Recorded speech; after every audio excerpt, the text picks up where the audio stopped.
Hey there, and welcome to City View Online. I'm so glad that you're spending part of your Sunday with us.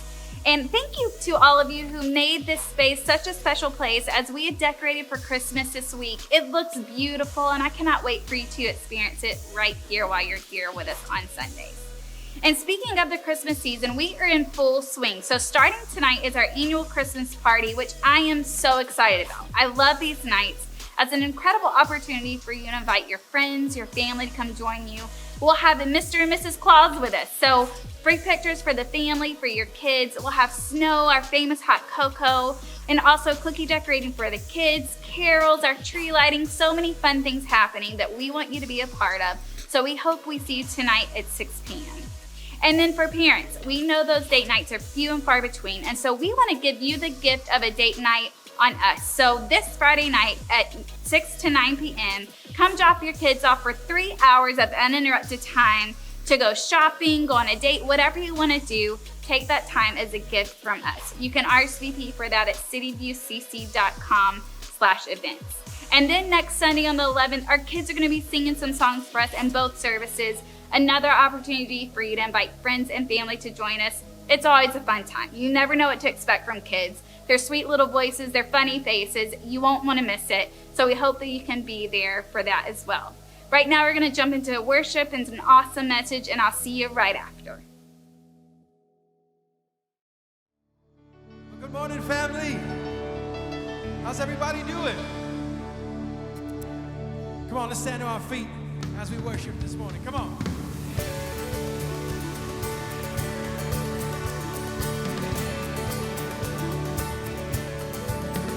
I was buried beneath my shame. Who could carry that kind of weight?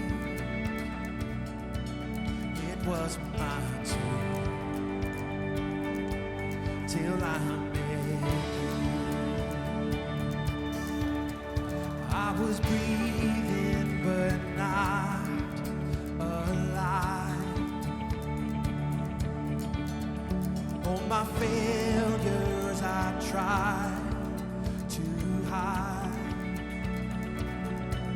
It was my tomb till I met you. Let's sing this together. You called my name and I ran out of that grave, out of the darkness into your glorious day. You called my name and I ran out of that grave, out of the darkness into your glorious day.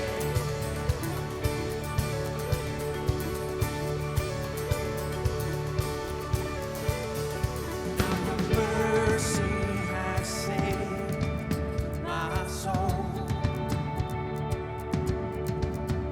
Now your freedom is all that I know. The old made new. Jesus, when I met you, oh, what it take when you called my name. Shout it out.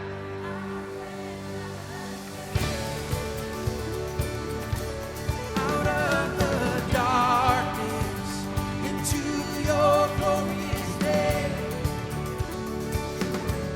You called my name and I ran out of that grave, out of the darkness into your glorious day.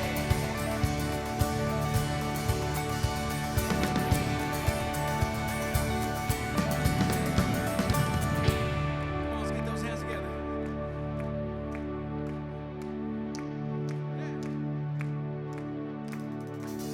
I needed rescue, my sin was heavy, but chains break at the weight of your glory. I needed shelter, I was an orphan, and you called me a citizen of heaven. When I was broken,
that time again.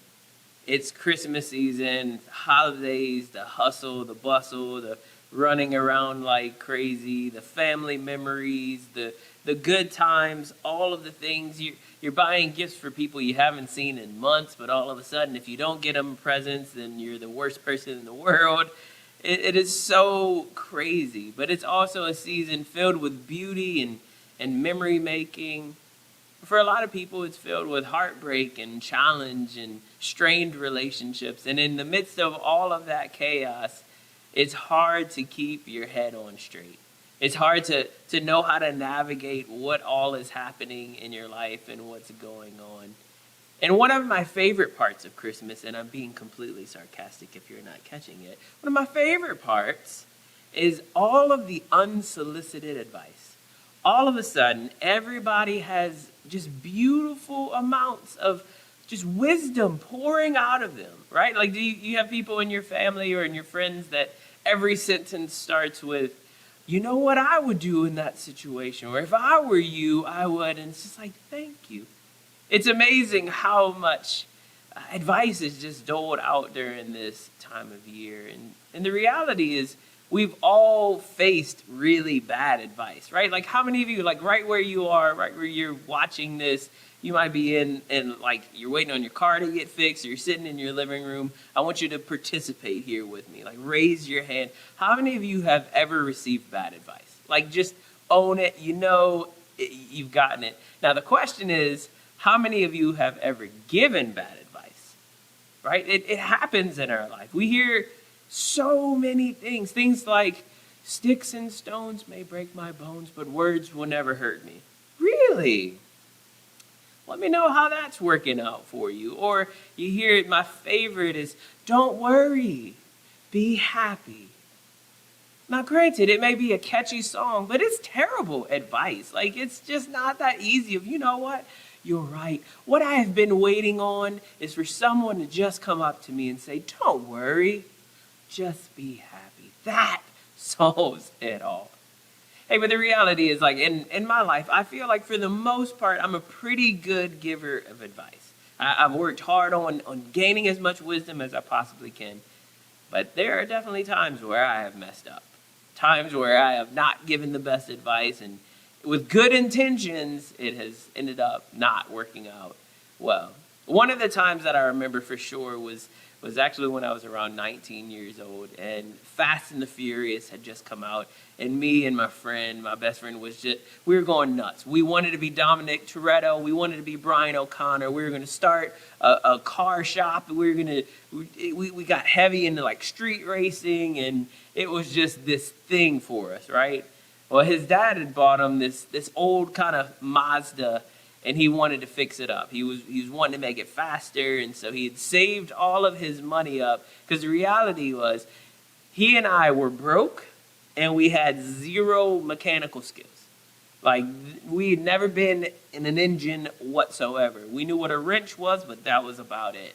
And so we had this great idea that he was going to save his money. He was going to buy this cold air intake for his engine that was going to boost his car by 20 horsepower. We couldn't wait. Like, this is going to be easy. We're under the hood. We get it taken off, and we're like, oh, that was easy. We've got it. As we go to put on this new intake, it just wasn't working. It didn't fit. There was this one little like ridge or ring that just kept blocking it from going on all the way. And then the infamous question came across the table. Danny, what do you think we should do? Brilliance flooded my mind, and I had an idea. I said, hey, does your dad have a hacksaw? It's already right? What are we doing here? But 19, I had all the answers. I knew what I was doing. If we just hacksaw off this little ridge, then it'll fit right on. The pipes will connect, and we can kind of like latch it down a little bit. And I mean, if all else fails, we'll duct tape it and make sure it's sealed up real good. Just what they do in the movies, right? And so, sure enough, we're out there and we start hacksawing. First time we cut the ring off and go to put the pipe on, and it doesn't fit. Well, maybe if we cut it a little bit more, cut it a second time, it doesn't work the second time. Well, another great just adage of all time is third time's a charm. So the third time we're going at it again. And just as that was happening, his dad, who had purchased the car, looks out the window, sees two dummies hacksawing the engine of his son's car, comes out the door, and he has this deep, resounding voice, and the voice of God speaks and says, "What are you boys doing?" It's like, oh. And as a terrible friend, one of the lowest moments in our friendship, I drop the saw, I grab my car keys, I hop in the car, and I take off. Because I know that there was going to be some damage that was coming on the other side of it. It was just a horrible moment for me as a friend. The reality is $1,000 later to repair what we had done, and the fear of God put into me by his Father, if I ever see you under the hood of a car, I learned my lesson. And so allow me to give you some good advice. If something is wrong with your car and it's not working, especially in the engine area, if it requires a saw, stop. Don't do it. Learn from my stupidity. It is not the right choice. Hey, but the reality is at some point in our journey, we all get to a place where we understand that we need some help. That we can't do it on our own. We need that safe place to be able to process what's going on in our hearts and our mind. We need that place where we can get some perspective. We need some honest feedback, and we need to be able to trust the people, help us navigate our emotions and what's happening within us. And we need this because how you navigate seasons of uncertainty determines the level of impact you'll have on the other side of that season. Let me say it again. How you navigate seasons of uncertainty. We just spent a whole series talking about how you navigate and deal with waiting. Well, in this crazy season, when the holidays, when there's pressure from work and there's pressure from home and there's pressure from family and there's pressure financially and there's all of these things swirling around and you're trying to make everybody happy and it doesn't feel like you can and you just feel overwhelmed and stressed and uncertain of what's going to happen and how you're going to get through it all. How you navigate those seasons of uncertainty determines the impact you'll have on the other side. It's so important for us to recognize this. And so in the series that we're starting today, we're going to be looking at 4 titles given to Jesus.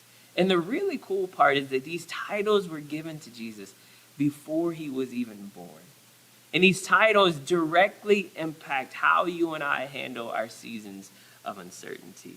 And we're going to be looking at the book of Isaiah. It's actually in the Old Testament. And Isaiah was a prophet. He was a prophet to Israel. And he was working 700 years before Jesus was born. But God gave him this glimpse of this coming king, this coming Messiah. He gave him prophetically this ability to see who Jesus was going to be. And he was able to predict aspects of Jesus' birth, his death, his life, in ways that no other person had done. And he did it 700 years before Jesus was born. It's this amazing, amazing thing. But one of the most encouraging chapters is actually found in Isaiah chapter 9, and that's where we'll jump in and read today. Isaiah 9 starts in verse 1 and says, "Nevertheless, that time of darkness and despair will not go on forever. The land of Zebulun and Naphtali will be humbled, but there will be a time in the future when Galilee of the Gentiles, which lies along the road that runs between the Jordan and the sea, will be filled with glory. The people who walk in darkness will see a great light. For those who live in a land of deep darkness, a light will shine. You will enlarge the nation of Israel, and its people will rejoice. They will rejoice before you as people rejoice at the harvest, and like warriors dividing the plunder. For you will break the yoke of their slavery and lift the heavy burden from their shoulders. You will break the oppressor's rod, just as you did when you destroyed the army of Midian. The boots of the warrior and the uniforms bloodstained by war will all be burned. They will be fuel for the fire." And this is the part that so many of us are familiar with, verse 6. For a child is born to us, a son is given to us. The government will rest on his shoulders, and he will be called Wonderful Counselor, Mighty God, Everlasting Father, and Prince of Peace. Over the next couple weeks, we're going to be looking at these 4 titles. Wonderful Counselor, Mighty God, Everlasting Father, and Prince of Peace. And we'll see how in our seasons of chaos, in our seasons of overwhelm and busyness, how each of these 4 titles actually can help us better connect with God and better connect with ourselves. And so this week, in the time that we have left, I want you to see why Jesus being that wonderful counselor for us is so important in our lives, and especially in how we navigate these crazy seasons. For most of you, you know that in July 2020, I lost my dad to a massive heart attack. And it was a very tragic moment, how it all happened and all that was going. And so in the heels of that, I decided that I definitely needed to go and see a counselor to help me navigate through my grief, to navigate through my anxiety that was stirring up in this moment. And the reality is that I really needed to have seen a counselor well before my dad died. There were so many things that I needed to navigate and so many things that I needed to walk through. But the beauty of going to therapy, what helped me is actually seeing some of the tools and some of the elements of being in counseling that really connected with Jesus being our wonderful counselor. And there's some takeaways that I have that I think would directly correlate with how we can connect with Jesus. And one of the elements that I saw in counseling that was incredibly beneficial is that I had the ability to be brutally honest. You see, in counseling, I didn't need to filter myself. I didn't need to guard how I was saying things or not unpack this part of how I was feeling or keep this part shoved down because I was worried about someone misunderstanding, or I was worried about how someone might get defensive or be offended by it. I was able to process what was happening in my life without fear. I was able to be brutally honest. Honest with myself, honest about how I felt, honest with God, honest with everything that was going on. And the amazing part about Jesus is that as that wonderful counselor, he becomes that same thing for us. We actually see that in the life of David. We just did 7 weeks looking at his life, and we reflect back. And David was so great at leaning into God in this way that many of his laments were written down in the book of Psalms. And in Psalms 13, starting verse 1, it says, "O Lord, how long will you forget me? Forever? Like, how long will you look the other way? How long must I struggle with anguish in my soul, with sorrow in my heart every day? How long will my enemy have the upper hand? Turn and answer me, O Lord my God. Restore the sparkle to my eyes, or I will die." Listen, friends, some of you, you're holding in so many emotions. You're navigating through so much fatigue. There's so many feelings and tears and anxieties within you that are bottled up that you feel like you might just explode. You're in a glass cage of emotion. You feel like if you crack the door, a tsunami is going to flood out and you have no idea what's going to happen on the other side of it. You've gotten into the habit of just stuffing and stuffing and stuffing and stuffing, and it feels like eventually you're going to burst. But what you need to understand is you're exactly who Jesus came for. This idea of being the wonderful counselor is an opportunity for you to be brutally honest to the God who created you, to open yourself up, to pour out those frustrations with your life, those frustrations with God. David is going, where are you at? Like, how long will you make me feel like I'm alone in this? Answer me. I'm calling on you to answer me, God. Like, David poured his heart out before God. A relationship with Jesus gives you access to be able to be brutally honest with yourself, with what you're feeling, with your relationship with God. You can pour yourself out, empty yourself out before him.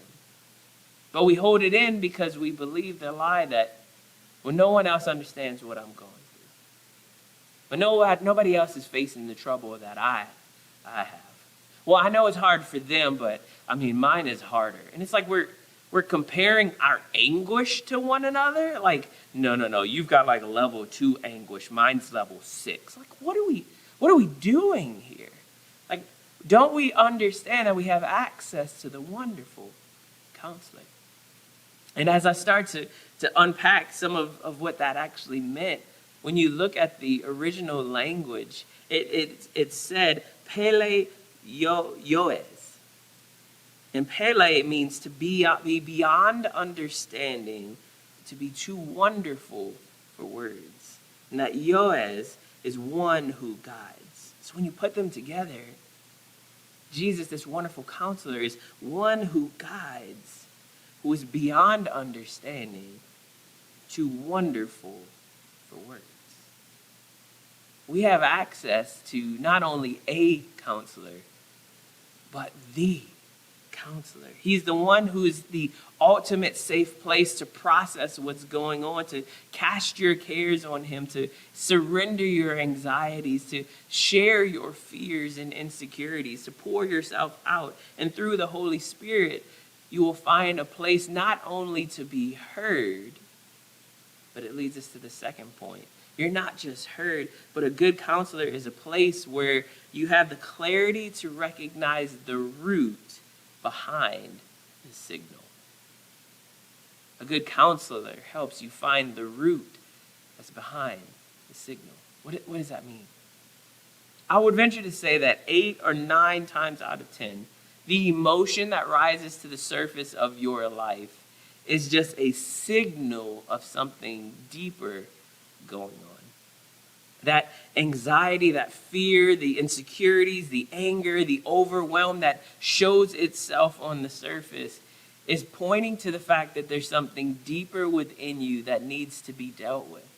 A wound that needs to be healed, an insecurity that needs to be addressed, a habit that needs to be broken, a mindset that needs to be changed. There's something deep within you that is a source for all of the emotions, the feelings that are coming out. And a good counselor helps you see, as I'm pouring my heart out to my counselor after my dad, I'm telling her all of these things that's going on. She's able to see behind all of those things and say, well, let's talk about this. And bring this perspective in my life. Because I don't know if you've noticed this, but there are some things about ourselves that we believe that's not always necessarily true. Let me give you an example. In my life, up until about 6 months ago, I would have said that I am a very external verbal processor. I would say that I'm good at communicating what I'm feeling and what I'm thinking about and where my head is at. And so I would say that I'm a verbal processor. And Lauren gently and kindly informed me that I was not. And as I started to kind of unpack this within myself with things that I was reading, and I started to ask her, and I'm like, babe, I think I might be an internal processor. And she's like, well, yeah. I'm like, what do you mean, yeah? What do you mean? I'm not really even sure. And what we discovered is that I'm really comfortable with verbalizing and processing out loud externally the last 20%. But the first 80% of whatever I'm processing, I do that within myself. And all of this kind of came to a head because we had a meeting with one of our tenants that has some issues locally that we had to work through and navigate through, and it was pretty crazy. And I was nervous going into the conversation. And typically what I would do is I would have the meeting before the meeting in my head of how it's going to go and what I would say and what they would say, and like have all that ready to go. And I said, no, don't be an internal processor. Figure out a way to just be present in the moment and allow it to happen. And I did it. And it went really, really well. And so we we were leaving and heading somewhere else, and I told Lauren, I said, I'm so proud of myself that I didn't have the meeting before the meeting in the shower today. She's like, what are you talking about? I was like, oh, like whenever I have a big meeting with somebody, like I process in the shower, like what I'm going to say, and then I imagine what they're going to say, and then I have my response to what they're going to say, and I kind of go back and forth, and I imagine the different things that they could say and how I would respond to it. And she's like, you do that? I'm like, oh, I've always done that. I guess this is part of me being an internal processor. And then it hit her, wait. Do you do that with me? And me being the dummy, I'm like, of course I do that with you. Most of the like major conversations we've ever had around things, I've processed through it in the shower and knowing how you feel about this, how would I respond to that? And I always wanted to make sure I had the right thing to say because I wanted to be careful with my words that I didn't say the wrong thing. Don't you do that same thing? She got quiet for a minute and she said, for 14 years, I have wondered how you always had the right thing to say, and I never could find it. Now I understand. And you see what happened in that moment is what I called preparation had actually developed an insecurity within Lauren because she felt like she could never get her words together, and I always had the right ones ready to go right at the tip of my tongue. And I assumed we just process things the same way. Like, of course she has the conversation before the conversation. Of course she knows what's going on. But Lauren would come into a conversation open to wherever it would lead, while in my head, in my preparation, I was predetermining on where it was going to end. And in effort to try to protect Lauren by preparing and having the right words and never saying the wrong thing, what I did is I left her out of the process and I helped feed this insecurity within her that she can't communicate what she wants, when in reality, I had been processing this well before she had. And it's such an important thing for us to understand. I'm helping some of you that are having some communication issues in your relationships. Understand how everybody processes. The greatest mistake you can make is assuming that everybody processes the same way that you process. That everyone's way of getting through something is the same exact way as your way of getting through it. It's different.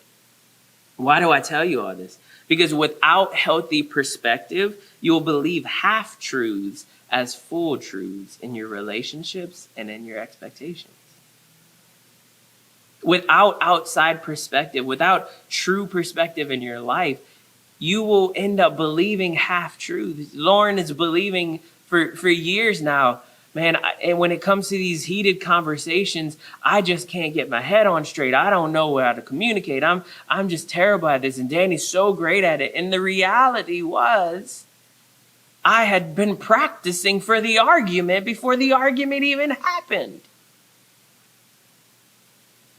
And now that we understand that about each other, now that there's perspective, now that I understand that my internal processing, when Lauren would say things like, hey, babe, I want to be like in this with you. Like, I want to help figure it out with you. And I'm like, well, you do the last 20.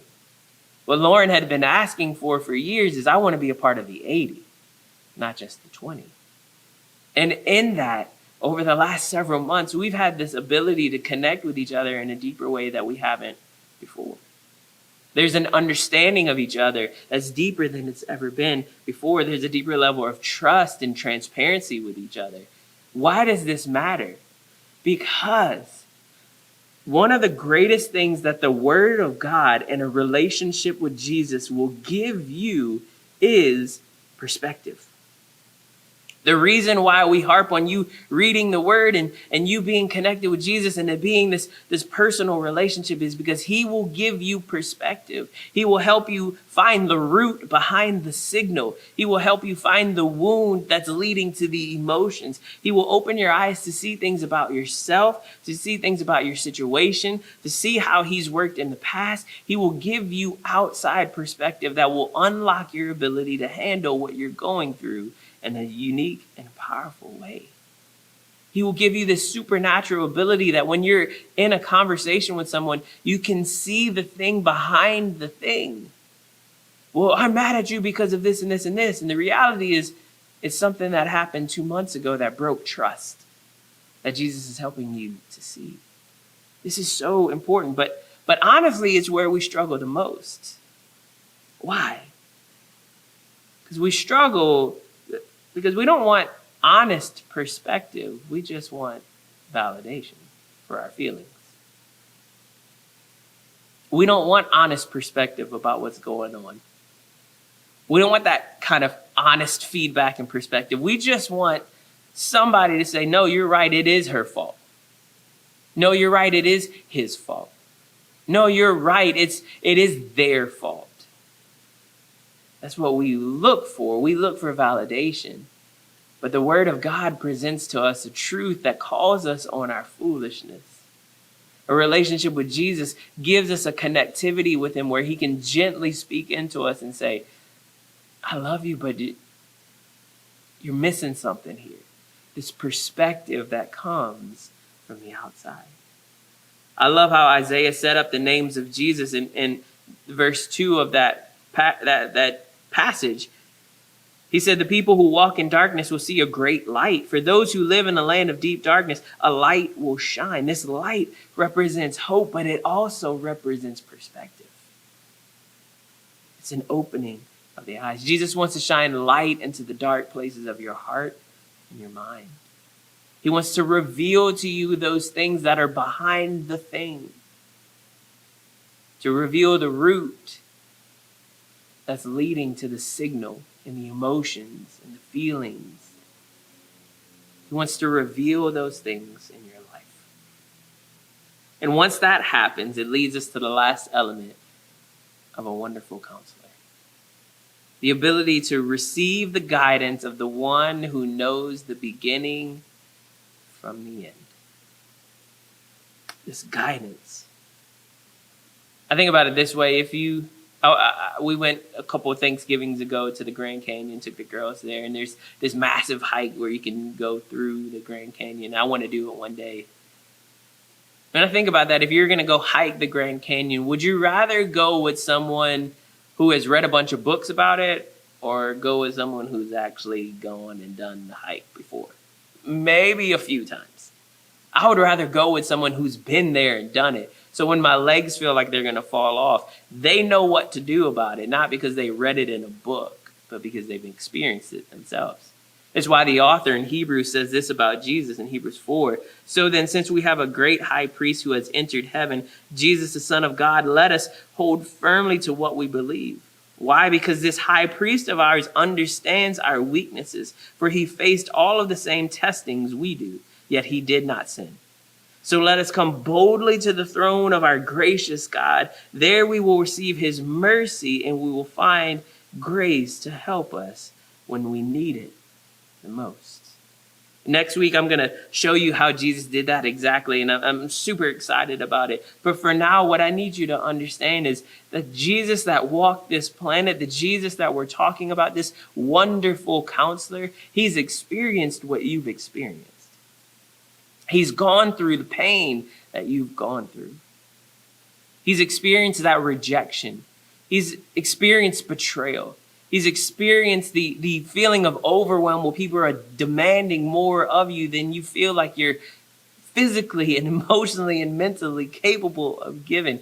Jesus has walked through it. And so when Hebrews says that he is standing before God interceding on our behalf, he's not interceding as someone who's hoping to know how we feel. We're experiencing this because Jesus has gone through it. He knows what we have felt. He's been there and done that. Even for some of you that you're still figuring out this like faith walk, like, hey, is this Jesus whole thing real? Jesus is a historical character. You can find it all throughout history that doesn't have anything to do with Christianity. He is a man that walked this planet. Now, we just happen to believe that he was fully man and fully God. But the reality is he's experienced what we have been through. When Jesus in his ministry was challenged for being around sinners and struggling people, he responded this way in Luke 5. Jesus overheard their complaining and he said, "Who goes to the doctor for a cure? Those who are well or those who are sick? I have not come to call the righteous, but to call those who know they are sinners and bring them to repentance." Jesus says, I'm not here for those who think they're healthy. All you jokers who think you have it all together, good luck. Eventually you're going to figure out that you don't have it all together, and I am here for you. Jesus says, I am here for those who are in need, those who are acutely aware of how desperately they need help. Jesus says, I am here for you. Hebrews says we boldly approach the throne because we will receive mercy and grace when we need it the most. So the question is, where do you need help today? Where do you need help? Do you need guidance from the wonderful counselor? Do you need relief from the tension? Do you need help for your depression, for your anxiety, for your loneliness, for your feelings of overwhelm, for your anger? Where do you need his help? You see, the beauty of Jesus is he doesn't look at us and give us bad advice. Well, suck it up. Suck it up, crying. What's wrong with you? No, Jesus looks at us with compassion and he asks, what do you have left?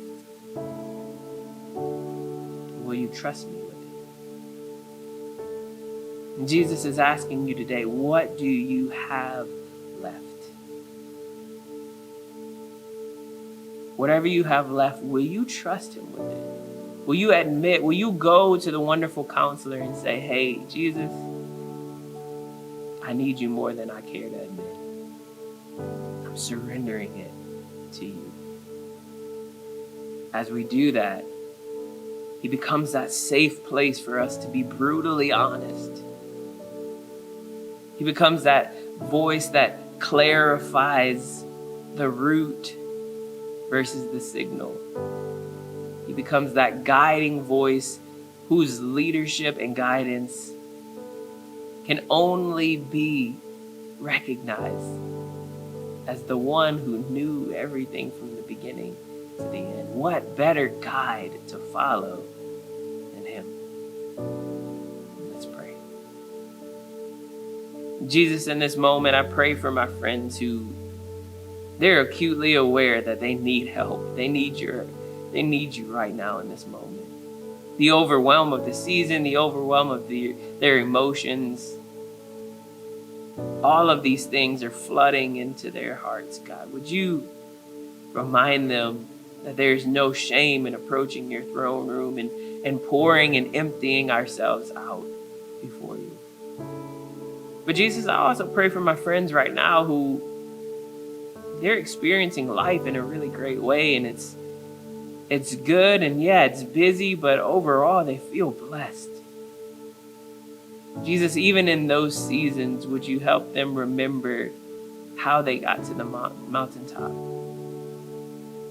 That they would understand that being connected to you, the wonderful counselor, in those seasons of celebration is equally as valuable as being connected to you in the seasons of darkness.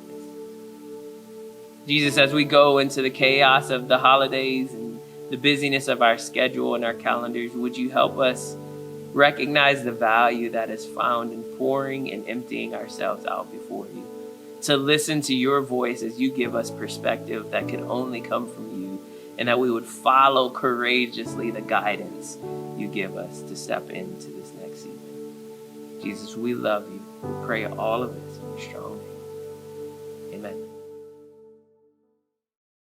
How true is it that so many times through our situations, we choose to want validation over honesty? And what I've realized is we need to lean into Jesus as our wonderful counselor who speaks the real truth into our lives. So how will you allow him to do that in this season of your life that you're walking through? Thank you for your generosity. It's amazing how your generosity has impacted so many lives. And it's a reminder that in the Christmas season and all year long, that your generosity truly makes a difference. And I know we say that all the time, but during this Christmas season, it really is an opportunity to really be generous with what God has given us. And as you know, we take up a Christmas offering every year that we give all of those proceeds away. And so we want you to partner with us to reach our goal of $20,000 this year to give to families in need, to support our next generation with their curriculum, to just for them to be leaders in this next generation that is raising up, and just for so many opportunities that we cannot wait to share with you to bless others in the community and beyond that need just some extra help during this holiday season. So as you're praying about how God wants to use you in that capacity, we hope that you know that through your generosity, you're truly living on mission and not giving to City View, but giving through City View to make an impact for so many others. So thank you for what you do. You can go to cityviewcc.com/give to give to that Christmas offering above and beyond what you normally already give, as just an opportunity to be extra generous this Christmas season. Remember, our Christmas party is tonight, 6 p.m. We hope to see you there. And parents, don't forget to sign up your kids for Parents' Night Out this Friday night, 6 p.m. Believe me, take us up on this opportunity. We know you need it. So we hope that you have a great time. See you tonight. If not, have a great week, and we'll see you next Sunday.